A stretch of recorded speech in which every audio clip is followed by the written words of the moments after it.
સૂતજી 88,000 ઋષિઓને અને આ બાજુ વ્યાસજીએ જન્મે જઈને છઠ્ઠા સ્કંદની કથા સંભળાવવાનો પ્રારંભ કર્યો છે. વિશ્વરૂપનું ચરિત્ર કહ્યું છે અને એની કથા પછી વૃત્રાસુરની ઉત્પત્તિ કેવી રીતે થઈ એ કથાને સંભળાવી છે. આ વિશ્વરૂપ એટલે બીજું કોઈ નહીં. ઇન્દ્રને આ વિશ્વરૂપની સાથે વેર હતું અને કેમે કરી અને વિશ્વરૂપને હરાવી ન શકતા, કારણ કે આને એટલી બધી ઉગ્ર તપશ્ચર્યા કરી હતી કે બ્રહ્માંડ ધ્રુજવા લાગ્યું હતું અને સૌથી પહેલો એમાં ઇન્દ્ર ધ્રુજવા લાગ્યો હતો. કંઈ ન થયું તો પોતાના ગુરુના સ્વરૂપની અંદર એને સ્થાન દીધું.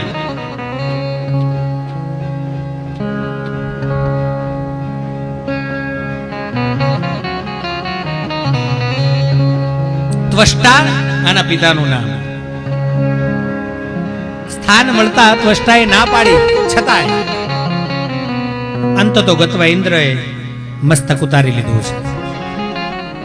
એમ વૃત્રાસુર, શ્રીમદ ભાગવતજીમાં તો દિવ્ય ચરિત્ર છે આનું. એમ કહે છે કે દૈત્ય હોવા છતાંય દેવતાઓને રંજાડ્યા પણ છે, બધુંય કર્યું છે, પણ સાથે સાથે તપ પણ કર્યું છે. અને તપના પ્રભાવથી બુદ્ધિની અંદર બ્રહ્મ પ્રવેશ્ય હોય એવી ભાવનાથી નારાયણે આ વૃત્રાસુરને એની ભક્તિથી પ્રસન્ન થઈ અને માગવા માટે કહ્યું. ત્યારે વૃત્રાસુર એટલે દૈત્ય ભગવાનની પાસે શું માગે છે?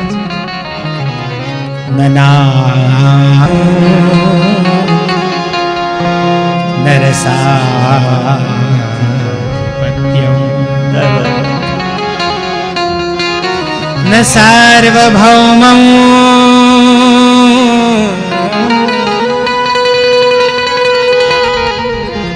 નાક પૃષ્ઠમ.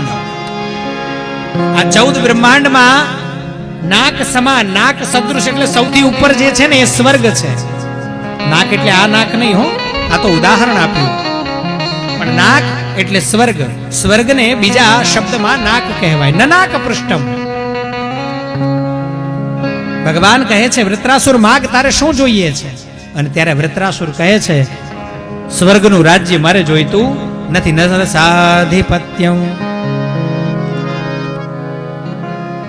અતળ વિતળ સુતળ તળાતળ રસાતળ મહાતળ અને પાતાળ માંથી એકેય લોકનું રાજ્ય મારે ભોગવવું નથી. ભગવાન શું આપું તને? માગ. ન સાર્વભૌમં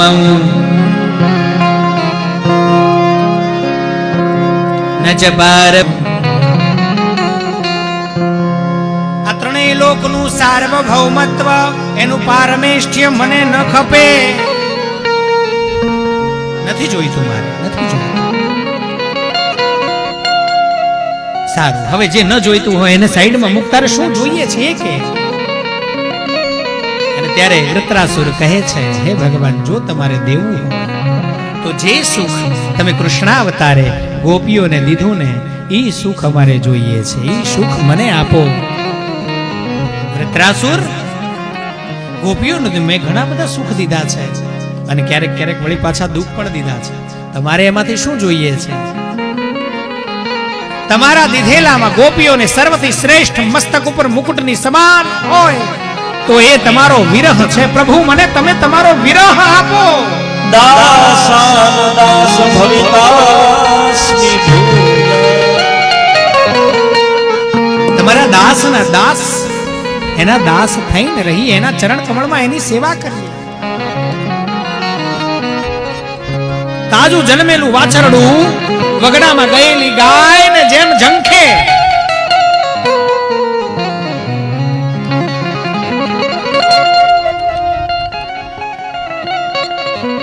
વગડામાં જેનું પેટ ભરાઈ ગયું છે, જેને ચરી લીધું છે અને હવે એની એક જ ઝંખના છે, જે પોતાનું નાનકડું વાછરડું છે એને મળવા માટે લાલાહિત થયેલી એ ગાય પોતાના ક્ષુર અને શૃંગો વડે ધરતીને ખોદવા મંડે, અથવા તો જે ઘાસના ઢગલા હોય ને એને ઊંચા કરીને નીચે પછાડે. ત્યારે ઈ ગોવાળને કહે છે કે મને છોડી મૂક, મને જવા દે. એવો વિરહ મને આપો પ્રભુ.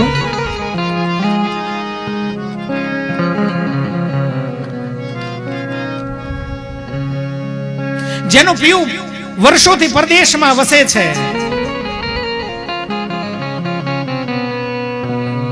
અને આવાના ભાળ અને સમાચાર મળતા અથવા તો જેમ રાત ઢળે અને પ્રિય તમાને ઈ પિયુની જે યાદ સતાવે, યાદ આવે,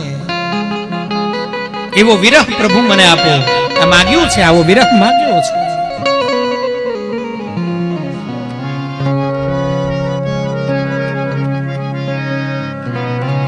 કાગડી, કોયલ કે કાબર એના નાના નાના બચ્ચાઓ માટે ખોરાકની શોધમાં ગઈ હોય અને એ વખતે એના નાના નાના બચ્ચાઓ એની માને આવતી જોવે ને જે કલબલાટ મચાવે, એનો જે ઝીણો કલરવ હોય અને એ કલરવની મધ્યમાં છુપાયેલો જે વિરહ, એવો વિરહ પ્રભુ મને આપ્યો.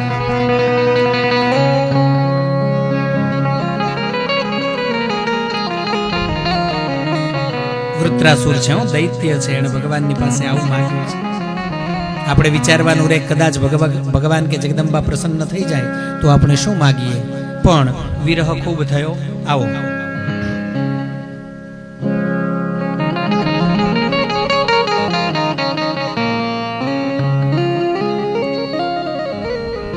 આ વૃત્રાસુરે બધા દેવતાઓને હરાવ્યા છે અને હરાવ્યા પછી તપ માટે ગયો છે.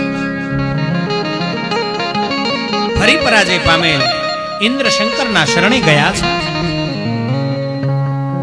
અને ભગવાને સાથે મળીને કહ્યું છે કે જગદંબાનું આરાધન કરો, એની સ્તુતિ કરો. અને ફરી બધાય દેવતાઓ ભેગા થઈ જગદંબાના શરણે દેવીની સ્તુતિ કરી છે. જગદંબાએ બધાને વરદાન આપ્યા છે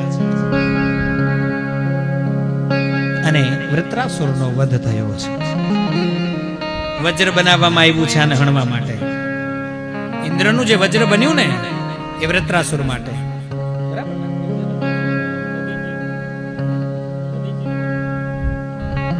એ જેના હાડકામાંથી બન્યું એ દધીચી, અને દધીચી એ સમયે નૈમિષારણ્યમાં હતા અને નૈમિષારણ્યમાં દધીચી ઋષિને મળવા માટે દેવતાઓ ગયા.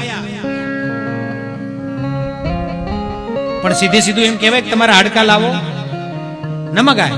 કોઈને આપણે એવું કહે કે તમારા હાડકા આપો ને અસ્ત્ર બનાવવાનું છે.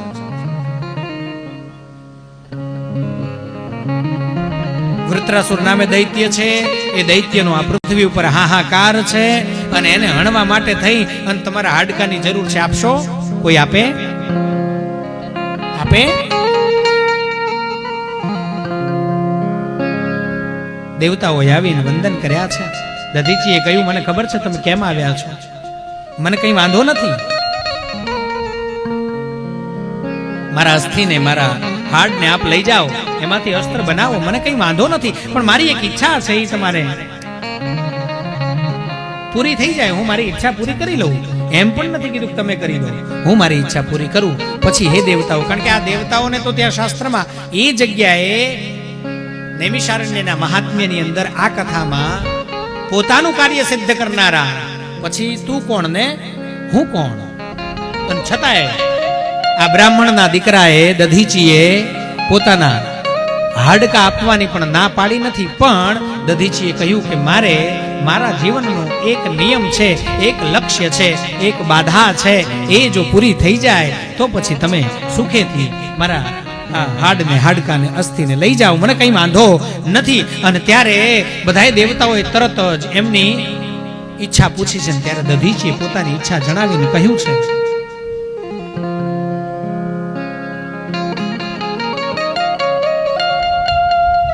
देवताओं, मैं आपको वंदन करता हूं, प्रणाम करता हूं. सुनिए, आ जीवन में मारी एक ज इच्छा है,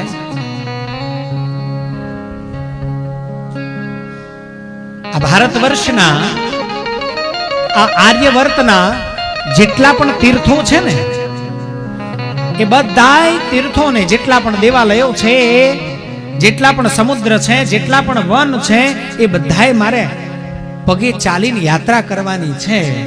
ई यात्रा मारी पूरी थई जाए पछी आ लई जजो. देवताओं कहे एटली वार में ता वृत्रासुर अमने केटली वार मारी नाखशे. वળી पाछा नारायणना शरणे देवताओनी वात सांभળી भगवाने कीधुं चिंता न करशो, આદિનારાયણે વિરાટ સ્વરૂપને ધારણ કર્યું અને આ બ્રહ્માંડના જેટલા પણ તીર્થો હતા એ બધાય તીર્થોને ભગવાને આજ્ઞા કરી છે. પ્રયાગમ કાશીમ ગોદાવરીમ શ્રીરંગમ સેતુબંધમ, જેટલા પણ મહાન તીર્થો હતા, સમુદ્રો